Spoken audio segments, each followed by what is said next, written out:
할렐루야. 어제 무안에서 비행기 사고가 났습니다. 그냥 나라가 제대로 작동하지 않는 것 같아서 마음이 무겁습니다. 나라와 민족을 위해서 우리가 기도할 때가 아닌가 싶어요. 오늘 말씀 한번 보시죠. 요한복음 21장 1절에서 14절인데 오늘 장소는 갈릴리입니다. 갈릴리로 예수님이 오시는 것이지요. 1절 한번 보십시오. 그 후에 예수께서 티베라 호수에서 또 제자들에게 자기를 나타내셨다 그랬어요. 14절 보니까 지금 예수님이 세 번째로 나타나신 것이지요. 예수님이 제자들한테 세 번째 나타나셨어요. 첫 번째 나타났을 때는 언제 나타나셨나요?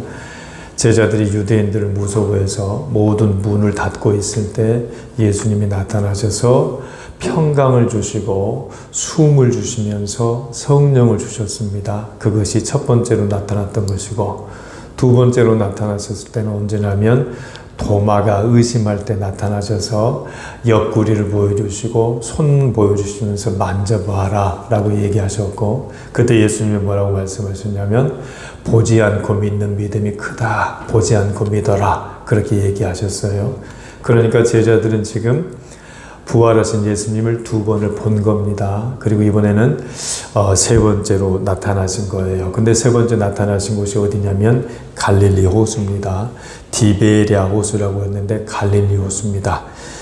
게네사렛이라고도 부르죠. 그리고 긴네렛으로 또 부르는 그곳이 이제 갈릴리 호수에서 나타났습니다. 2절 시몬 베드로와 디두모라 하는 도마와 갈릴리 사람 나다니엘과 세베대의 아들들과 또 다른 제자 둘이 있습니다. 그러니까 전부 다 몇 명이냐면 7사람이지요. 7사람의 제자들이 3절 시몬 베드로가 나는 물고기를 잡으러 가겠다 그렇게 얘기하니까 제자들도 함께 가겠다. 그리고 해서 배에 오릅니다. 그런데 다른 사람들은 다 이름이 나와 있는데 다른 제자 둘 이렇게 되어 있어요. 이름이 나와 있지 않습니다. 저는 이 장면을 보면서 이미 이름이 나와 있는, 예를 들면 베드로나 도마나 나다네엘이나 세베대의 아들 같은 경우는 이름이 나와 있죠. 5명은. 그런데 두 사람은 이름이 나와 있지 않는데 왜 요한은 두 사람의 이름을 쓰지 않았을까 묵상하는 중에 이름이 없는 그 두 사람, 다른 제자 둘은 오늘 우리들이 아닐까. 이름이 없는 그곳에 내 이름과 우리 교회의 이름과 우리 가정의 이름이 포함된 것 아닌가. 히브리서 11장 8절에 어떤 말씀이 있냐면 이런 말씀이 있습니다. 예수님은 어제나 오늘이나 동일하신 분이시다 이렇게 되어 있어요. 그러면 예수님이 동일하신 분이니까 제자들한테 나타났던 그 예수님이 오늘 우리에게도 나타나실 것이고, 그 동일하신 예수님의 다른 두 제자, 이름이 없는 다른 두 제자라고 얘기하면 우리도 역시 그들이 아닐까 싶어지는 거예요. 그래서 다른 제자 둘이라는 그 문장 속에 내가 포함이 되어 있고 우리 가정이 포함이 되어 있고 우리 교회와 우리 제자반이 포함이 되어 있다. 그렇게 믿음으로 받는 것이 좋겠다 싶습니다. 3절 나는 물고기를 잡으러 간다고 그랬어요. 그런데 아무것도 잡지 못합니다. 갈릴리 바다 그곳에서요. 수십 년간 물고기를 잡았던 사람들 아닙니까? 밤새 아무것도 잡지 못했어요. 낮에 못 잡았다면 이해가 되죠. 왜냐하면 그 당시 이제 갈릴리는 낮에는 수온이 올라가기 때문에 물고기들이 밑으로 내려간답니다. 그리고 저녁에는요 수온이 차지니까 물고기가 위로 올라오기 때문에 낮에 그물을 던져서 못 잡는 것은 이해한다고 하더라도 밤에 못 잡았다는 것은 도저히 이해하기 어렵습니다. 그 전문 제자들, 어부들이 그랬다는 얘기시죠. 그런데 4절 보십시오. 밤이 지나고 날이 새어갑니다. 예수님이 바닷가에 서서 계셨다. 그렇게 되어 있습니다. 저는 예수께서 바닷가에 서 계셨다. 이 문장이, 이 말씀이 참 너무나 좋습니다. 제자들이 지금 굉장히 어렵지 않습니까? 물고기를 못 잡았어요. 그런데 멀리 서서 우리 주님이 지켜보고 계시는 거란 말이에요. 아이들이 이제 학교를 가는 모습을 한번 생각해 보십시오. 또 우리 어린아이들 처음으로 초등학교를 보냈을 때 한번 생각해 보세요. 자, 이제는 네가 컸으니까 한번 학교를 가보라. 그렇게 얘기하고 나서 부모들이, 어떤 부모들이 말이에요, 그냥 집에서 가만히 있겠습니까? 제가 봤을 때는 틀림없이 뒤따라가면서 우리 아이가 횡단보도는 잘 건너는지, 차도는 지키는지, 신호등을 잘 지키는지, 무슨 어려움이 없는지 틀림없이 지켜서서 보고 있을 것 아닙니까? 그래서 저는 예수님이 제자들을 향한 그 마음이 부모의 마음과 똑같구나. 부모의 마음과 똑같구나. 분명히 예수님이 성령을 주시고 평강의 복을 주시고 믿음을 주셨어요. 이제 그리고 제자들을 파송한 겁니다. 그러면 가만히 계셔도 될 것 같은데 주님이 따라 나와셔서 잘하고 있는지, 어려움은 없는지 주님이 지금 지켜서서 뒤에서 가만히 보고 계시는 이 부모와 같은 마음들. 그래서 예수께서 바닷가에 서 계셨다. 이 말씀이 저한테는 큰 위로가 되는 것이지요. 5절. 그리고 나서 예수님이 물어봅니다. 얘들아, 고기가 있느냐? 너희들 먹을 것 없지? 그 얘기 아닙니까? 그리고 나서 한 마리도 잡지 못해서 6절. 그물을 배 오른편에 던져봐라 그렇습니다. 오른편이든 왼쪽이든 이것은 큰 의미는 없습니다. 도대체 왜 오른편에 던지라고 했는지 그 이유를 저는 알 수 없습니다만, 분명한 것은 예수님께서 말씀하시니까, 예수님께서 그물을 오른편에 던지라고 말씀하시니까 그 많던 없던 물고기들이 이제 그물 안으로 몰려오는 역사가 시작된 것 아닙니까? 그리고 제자들이 그 말씀을 듣고 순종했습니다. 분명히 예수께서 사랑하시는 제자가요, 베드로한테 저분이 주님이시다 그러니까 베드로가 벗고 있다가 주님이라고 하는 말을 듣고 겉옷을 두른 후에 바다로 뛰어내렸습니다. 겉옷을 두른 후에라는 얘기는요, 이 사람들이 물고기를 잡고 있어서 전부 다 옷을 벗고 있었을 것 아닙니까? 그래서 옷을 입었다는 얘기는 주님 앞에 공손한 예를 다시 취했다, 이런 얘기지요. 그리고 나서 예수님한테 바다로 뛰어내렸습니다.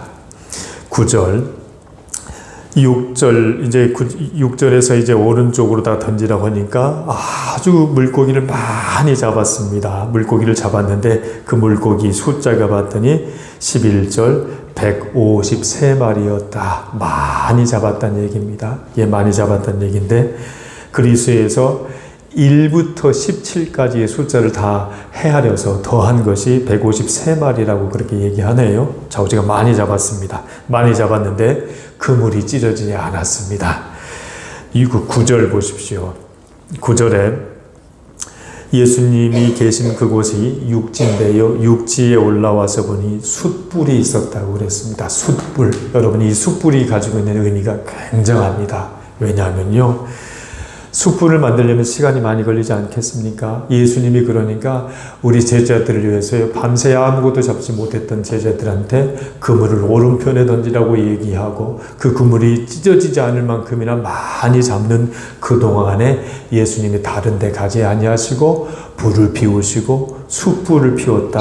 예수님이 오랫동안 정성 들여서 지금 식사를 준비하고 계시는 것이지요. 그 위에 생선이 있습니다. 떡도 있습니다. 여러분, 그런데 이 숯불이라는 말씀, 아까 말씀드렸습니다만은 이 숯불이라는 말이 왜 중요하냐면요, 저랑 같이 18장 25절 한번 봐보십시오. 18장 25절에 보면 어떤 얘기가 있냐면요, 시몬 베드로가 예수님이 지금 잡혔습니다. 그리고 나서 네가 나를 3번이나 부인할 거야 라고 얘기했을 때 시몬 베드로가 서서 불을 쬐고 있었습니다. 불을 쬐고 있었고, 그리고 또 여종 하나가 와서 너도 같은 도당이라고 얘기했던 그 불입니다. 그 불과 오늘 우리가 읽고 있는 이 숯불이라는 원어가 정확하게 같습니다.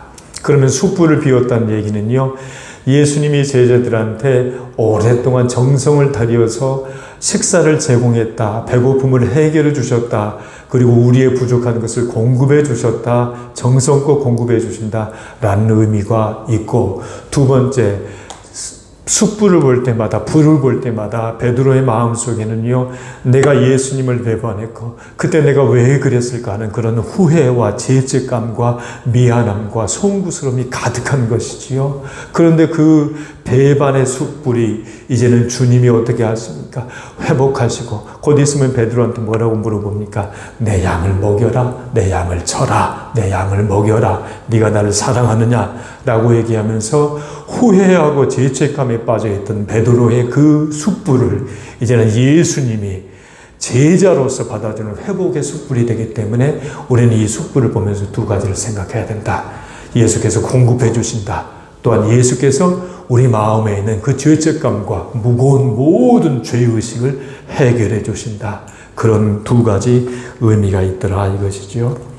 9절 예수님이 이제 떡도 놓았습니다. 영생하시는 떡이시죠. 생명의 떡을 놓아주신 것 아닙니까? 11절 153마리라고 했습니다. 153마리는 양이 많다, 풍성하다 이런 얘기 아닙니까? 요한복음 6장에 보면요, 어떤 얘기가 있냐면 예수님께서 오병이의 기적을 일으키신 장면이 있습니다. 그리고 그때 뭐라고 얘기하냐면 6장 11절에 원대로 줘라 그럽니다. 원하는 대로 다 줘라. 넉넉하게 줘라. 제한 없이 줘라. 풍성하게 줘라. 후하게 줘라. 그 말 아닙니까? 예수님이 10장에 보면, 요한복음 10장에 보면 양의 문이다 라고 얘기했어요. 양의 문이라고 얘기할 때 그 문으로 들어오지 않는 사람은 도둑이다. 도둑은 양의 생명을 멸한다, 뺏는다. 그러나 나는 양의 문이다. 이 문으로 들어가며 나오며 너희들이 꼴을 먹고 생명을 얻는데 풍성하게 얻는다고 그랬습니다. 풍성하게. 주님이 주시는데요, 많이 주시더라 이겁니다. 후하게 주시더라 그런 얘기입니다. 시편 23편 5절에서 주께서 원수의 목전에서 내게 상을 차려주십니다. 내 잔에 기름을 부어주시는데요, 그 기름이 정말 풍성하게 흘러넘치도록 채워주시고 주시는 분이십니다. 말라기 3장에 보면 우리가 건강하고 우리가 정말로 주님이 요구하신 11조를 다 드렸을 때 우리 주님께서 우리 창고가 더 이상 쌓을 곳이 없을 만큼이나 풍성하게 주시는 분이 우리 주님이라고 얘기하지 않습니까? 그래서 예수님이 물고기를 이렇게 많이 잡게 하시고 그리고 또 그것이 찢어지지 않고 후하게 주시는 분이신 것을 우리는 알게 되는 것이죠.